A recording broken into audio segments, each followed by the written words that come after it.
இப்பொழுது மூன்றாவது முத்திரை கருப்பு கலர் குதிரை குறித்து ஆண்டவர் அங்கே பேசியிருக்கிறார்.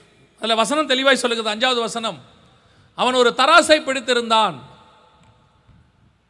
அடுத்து வசனம் சொல்லுது, ஒரு பணத்திற்கு ஒரு படி கோதுமை என்றும் ஒரு பணத்திற்கு 3 படி வார்கோதுமை என்றும் எண்ணெயையும் திராட்சரசத்தையும் சேதப்படுத்தாதே என்று 4 ஜீவன்கள் மத்தியிலிருந்து உண்டான சத்தத்தை கேட்டேன். இந்த வசனம் நல்லா கவனிங்க. இப்போ நம்ம எக்ஸ்பிளைன் பண்ண போகிறோம், பார்த்துட்டு முடிக்க போகிறோம். ஆனால் இந்த வசனம் 1900 வருஷத்துக்கு முன்னாடி பைபிளில் இருக்குது.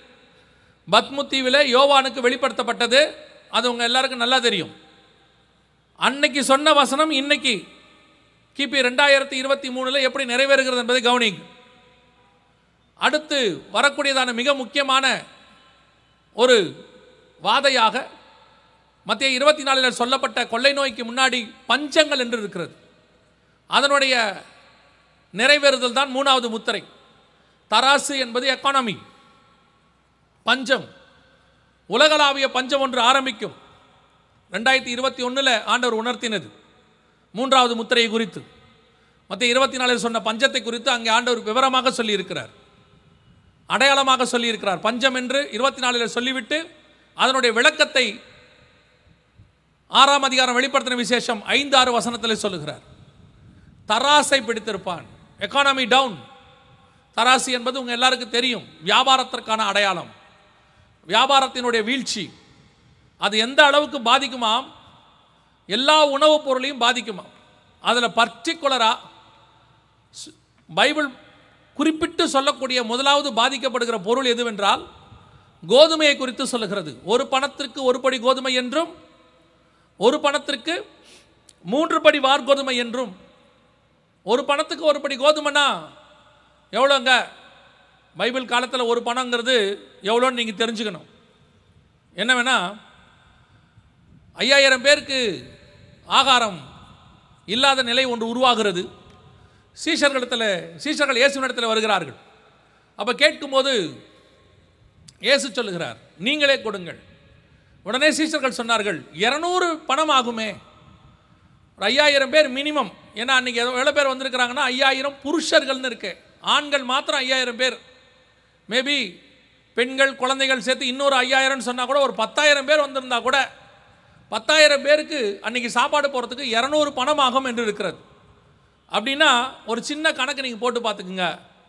200 பணத்திற்கு 10,000 பேர் சாப்பிட்லான்னா 100 பணத்துக்கு 5000 பேர் சாப்பிட்லாம்.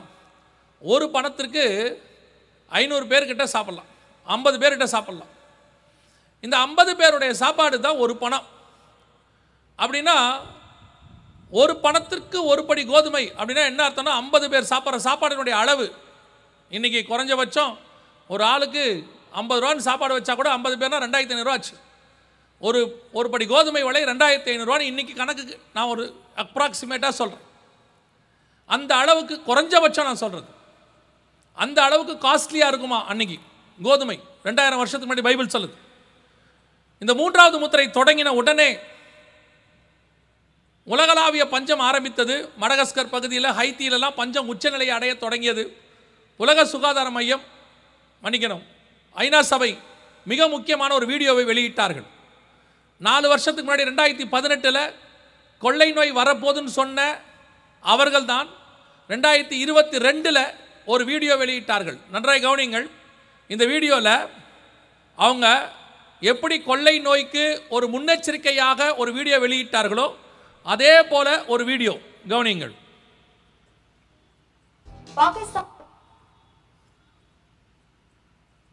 உணவு தட்டுப்பாட்டால் உலகம் பேரழிவை சந்திக்கும் என்று ஐநா பொதுச் செயலாளர் அன்டோனியோ குட்டரஸ் எச்சரிக்கை விடுத்துள்ளார். ஜெர்மன் தலைநகர் பெர்லினில் பணக்கார மற்றும் வளரும் நாடுகளைச் சேர்ந்த அதிகாரிகள் பங்கேற்ற கூட்டம் நடந்தது. இந்த கூட்டத்தில் கலந்து கொண்டு பேசிய ஐநா பொதுச் செயலாளர் அன்டோனியோ குட்டரஸ், பருவநிலை மாற்றம், கொரோனா ஆகியவை முன்னெப்போதும் இல்லாத அளவிற்கு பட்டினி பிரச்சினையை உருவாக்கின என தெரிவித்தார். உணவு கிடைக்காத பிரச்சினை உலக அளவில் உணவு தட்டுப்பாடாக மாறும் என்றும், உணவு தட்டுப்பாட்டால் உலகம் பேரழிவை சந்திக்கும் எனவும் எச்சரித்தார். அதனை சமாளிக்க ஐநா அதிகாரிகள் சமாதான நடவடிக்கையை மேற்கொண்டு வருகிறார்கள் எனவும் தெரிவித்தார். 2 காரியத்தையும் கவனித்து பார்த்தீங்கன்னா, அந்த வீடியோ இந்த வீடியோவும் பார்த்தீங்கன்னா, அவங்க கொடுத்துருக்கிற அறிவிப்பில் விஷயந்தான் வேற ஒழிய அவங்க சொல்கிற டோன் ஒரே டோன். அதில் கொள்ளை நோய், இதில் பஞ்சம். உலகம் மிகப்பெரிய பேரழிவை சந்திக்கும். இதுவரைக்கும் உலகம் கண்டிராத அளவுக்கு உயிர் சேதம் ஏற்படும். இதை சமாளிக்க நடவடிக்கை எடுக்க வேண்டும். ரெண்டுத்துக்கும் இது காமனாக இருக்கும். ஆனால் அதில் கொள்ளை நோயின்னு இருக்கும், இதில் பஞ்சம்னு இருக்கும்.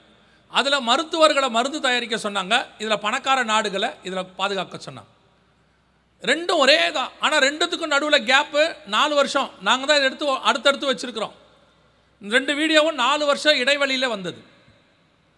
3வது முத்திரைக்கான அடையாளம், பஞ்சத்துக்கான அடையாளம் உலகளாவிய பஞ்சமாக மாறத் தொடங்கும். 2021 நாங்கள் சொல்கிறோம். அப்பத்துலேருந்து சொல்லும் போதும் அப்பையும் ஜனங்களுக்கு ஒரு நிர்விசாரம் தான். ஆனால் ஒரு காரியத்தை மாத்திரம் நான் சந்தோஷமாய் சொல்லுவேன். கொரோனாவுக்கு பிறகு ஒரு பெரிய கூட்டம் வசனத்துக்கு நேராய், சபைக்கு நேராய் திரும்பி இருக்கிறது. கர்த்தர் மாற்றி இருக்கிறார். அதில் கர்த்தர் வசனத்துக்கு நேராக மக்களை திருப்பி இருக்கிறார். இந்த போலியான தீர்க்க தரிசனங்கள், மாயையான வசனங்கள், இந்த சொல்லக்கூடியதான ஒரு மாய்மாலமான காரியங்களுக்கெல்லாம் ஜனங்கள் தெளிந்த புத்தி உள்ளவர்களாய் ஒரு கூட்டம் மாறிடுச்சு. ஒரு பெரிய கூட்டம் சபைக்கு நேராக திரும்பிடுச்சு. அது வரைக்கும் ஒரு சந்தோஷம். ஆனால் இன்னொரு பெரிய கூட்டம் வெளியே பாக்கி இருக்கு. அவர்கள் இன்னும் இந்த மீண்டு வரவில்லை. இன்னும் அவங்க அந்த மாதிரி காரியங்களை தான் நம்பிக்கிட்டு இருக்கிறாங்க. 2022 ஜனவரி மாதம் 1ஆம் தேதி இந்த வருஷம் 3-2 இருக்கிறது. 2 தனியாய் கர்த்தர் ஆசீர்வதிப்பார்னு நம்பிக்கையோடு இருக்கிறாங்க. ஆரம்பித்த உடனே லாக்டவுன் போட்டாச்சு 2022. அப்பவும் அவர்கள் மனம் திரும்பவில்லை. இப்போ பார்த்தீங்கன்னு சொன்னால் 2022 ஆரம்பிக்கும் போதே ஸ்ரீலங்கா திவால் ஆயிடுச்சு.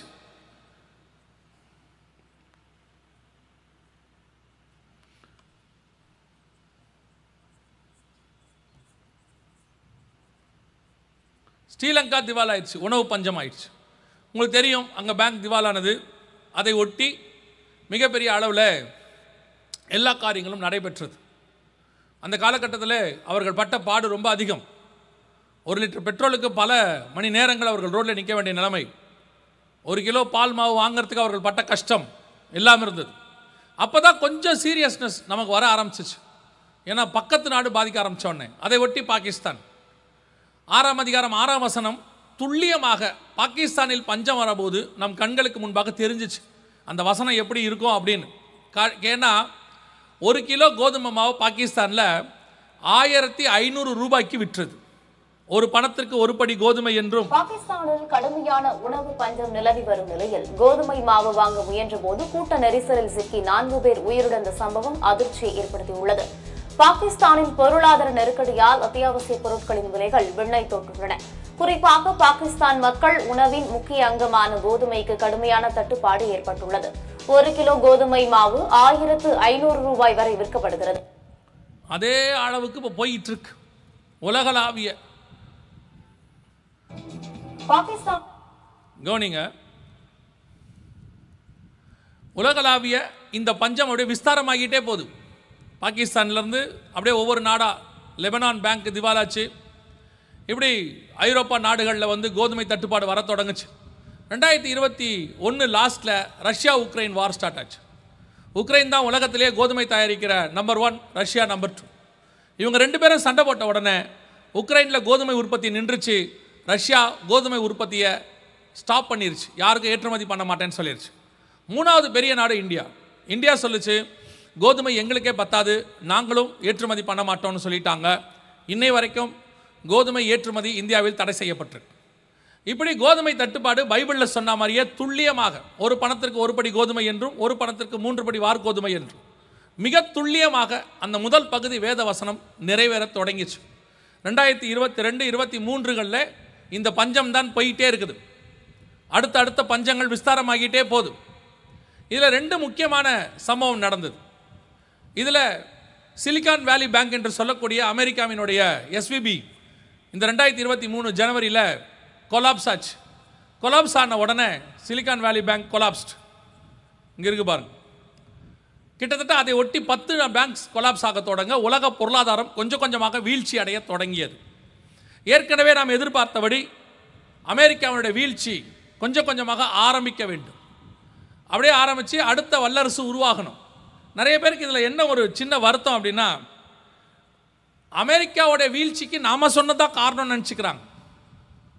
நாம் இங்கே சொல்கிறதுக்கும் அமெரிக்கா வீழ்றதுக்கும் என்ன சம்பந்தம்? பைபிளில் உள்ளது. இவர் நெகட்டிவாகவே பேசுகிறாரு. நான் நெகட்டிவாக பேசினா அமெரிக்கா விழுந்துருமா?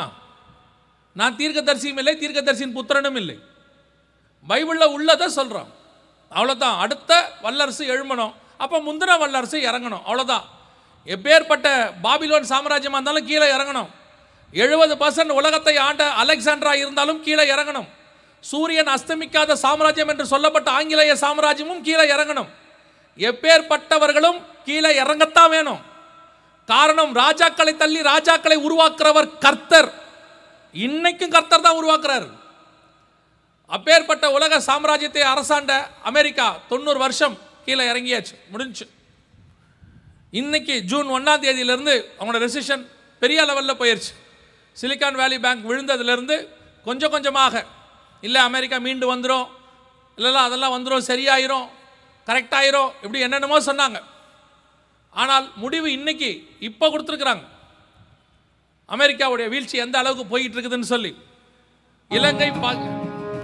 இலங்கை பாகிஸ்தான் வரிசையில் அமெரிக்காவா?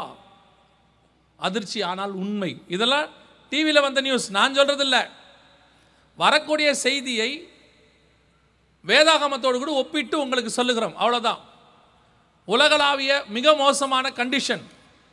அன்றாட அரசியல் செலவுகளுக்கு அமெரிக்காவில் பணம் இல்லையா, அந்த அளவுக்கு போயிட்டு இருக்குது. 32 ட்ரில்லியன் கடனில் அவர்கள் இருக்கிறார்கள், டாலர் கடனில் இருக்கிறார்கள், மீட்க முடியாத கடன். இன்னைக்கு அவங்க கீழே இறங்க தொடங்கி இருக்கிறார். ஒரு பணத்திற்கு ஒரு படி கோதுமை உலகளாவிய பஞ்சமாக மாறிவிட்டது. இன்னைக்கு அமெரிக்காவோட வீழ்ச்சிக்கு அப்புறம் இன்னும் வேகமாக இருக்கும். ஏன்னா இவங்க தான் உலக பொருளாதாரத்தை நிர்ணயிக்கிறவங்க. இவங்களே விழுந்துட்டாங்க. இதுக்கப்புறம் உலகம் இன்னும் மோசமான பஞ்சத்துக்கு தான் போகும். ஆனால் அதில் ஒரு பெரிய ஆச்சரியம் என்ன பாருங்க, அதே 6ஆம் வசனத்தில் ஆண்டவர் திருப்பி அந்த வசனத்தினுடைய 2வது பகுதியில் சொல்றாரு, ஒரு பணத்திற்கு ஒரு படி கோதுமை என்றும் ஒரு பணத்துக்கு 3 படி வார்கோதுமை என்றும் எண்ணெயையும் திராட்சரசத்தையும் சேதப்படுத்தாதே என்று. இந்த தீர்க்க தரிசனம் எல்லாம் எவ்வளவு துல்லியமாக பாருங்க. 1900 வருஷத்துக்கு முன்னாடி பைபிள் சொல்லுது, எண்ணெயும் திராட்சரசமும் சேதப்படாது. இன்னைக்கு உலகத்தின் பொருளாதாரத்தை நிர்ணயிக்கக்கூடிய நம்பர் 1 பொருள் எது என்று கேட்டால் எண்ணெய், கச்சா எண்ணெய். கச்சா எண்ணெயை பேஸ் பண்ணி தான் உலக பொருளாதாரம். உங்களுக்கு சாதாரணமாக சொன்னால் உங்களுக்கே தெரியும், டீசல் விலை ஏறினா எல்லா பொருளும் ஏறும், டீசல் விலை இறங்கினா எல்லா பொருளும் விலை இறங்கும். இது பேசிக் நமக்கு தெரிஞ்சது. எண்ணெயை பேஸ் பண்ணி தான் உலக பொருளாதாரம். ஆனால் இந்த ஒரு நிலை எப்போ வந்தது தெரியுமா? 1930களுக்கு மேலே. ஏன்னா 1931 தான் சவுதி அரேபியாவில் எண்ணெய் இருக்கிறத கண்டுபிடிச்சாங்க. 1936 4லிருந்து 36க்குள்ளே தான் முதலாக எண்ணெயை எடுக்கப்பட்டது, கச்சா எண்ணெய் தோண்டி எடுக்கப்பட்டது. அதுக்கப்புறம் தான் எண்ணெய் உலகத்தினுடைய மைய பொருளாக மாறுச்சு. ஆனால் 1900 வருஷத்துக்கு முன்னாடி பைபிள் சொல்லுது, கடைசி காலத்தில் கோதுமை தட்டுப்பாடு இருக்கிற காலத்தில் எண்ணெய் சேதப்படாமல் இருக்கும். இன்னைக்கும் எண்ணெய் உலகத்தின் பொருளாதாரத்தை நிர்ணயிக்குது. இன்னைக்கும் $100, $105, $110 இருக்கு. இன்னைக்கும் எண்ணெய் இருக்கு. அவங்க தான் எடுக்கிறத குறைச்சிருக்கிறாங்க. ஓபெக்னு சொல்லக்கூடிய ஆயில் ப்ரொடியூசர்ஸ் கண்ட்ரிஸ் இருக்கிறாங்க. இவங்க தான் அதை குறைச்சி வச்சிருக்கிறாங்க. மற்றபடி எண்ணெய் இருக்கு. ஆனால் கோதுமை உற்பத்தி இல்லை, உக்ரைனில் நின்றுச்சு. ஆனால் எண்ணெய் இன்னும் டிக் பண்ணி எடுக்கிறாங்க. எத்தனை துல்லியமான தீர்க்க தரிசனம் பாருங்க. இதெல்லாம் வேதாகமத்தில் சொல்லப்பட்டது, பரிசுத்த வேதாகமத்தில் இருக்கு. சொன்னது நம்ம ஆண்டவர். இத்தனை துல்லியமாய் தீர்க்க தரிசனத்தை சொன்ன தேவனும் இத்தனை துல்லியமாய் தீர்க்க தரிசனத்தை உடைய புத்தகமும் இயேசு கிறிஸ்துவும் பரிசுத்த வேதாகமமே அன்றி உலகத்தில் வேறு ஒன்றும் கிடையாது. அது நம்முடைய ஆண்டவர் சொன்னது மட்டும்தான். அந்த தேவன் நம்முடைய தேவனாய் இருக்கிறார். இதை கையில் வச்சிருக்கிற நம்ம எவ்வளவு பெருமைப்படணும், சந்தோஷப்படணும். ஆனால் அதை நம்ம வாசிக்கவே இல்லையே. பொய்யை கையில் வச்சுக்கிட்டு இருக்கிறவங்களாம் தைரியமாக பேசுகிறாங்க. உண்மையை கையில் வச்சுக்கிட்டு இருக்கிற நீங்கள் பயந்து இருக்கிறீங்க. நல்லா தெரிஞ்சுக்கொள்ளுங்க, நம்முடைய ஆண்டவர் மகத்துவங்களை எழுதி நம்ம கையில் கொடுத்திருக்கிறார். இந்த வேதாகமத்தில் உள்ளதுல எழுத்தின் உறுப்புல ஒரு தப்பு நடந்திருக்குன்னு நிரூபிக்கிறதுக்கு இதுவரைக்கும் உலகத்தால முடியல. வேதாகமம் உண்மை என்பதை நிரூபித்து காத்து கொண்டிருக்கிறது. எத்தனை பெரிய சயின்டிஸ்ட் எல்லாம் என்னென்னமோ சொல்லி இந்த பைபிள் பொய்ன்னு நிரூபிக்க பார்த்து கடைசியில் சயின்டிஸ்டும் சயின்ஸும் தான் தோத்து போனானே ஒழிய இதுவரைக்கும் பரிசுத்த வேதாகமம் தோத்ததாக சரித்திரமே கிடையாது. பைபிளில் சொன்ன இதுவரைக்கும் ஒன்று கூட ஃபெயிலியர் ஆகலை. அதை கையில் வச்சிருக்கிறோம். எவ்வளோ தைரியம் இருக்கணும் நமக்கு. பைபிள் கொண்டு போகிறதையே பயப்படுறீங்க.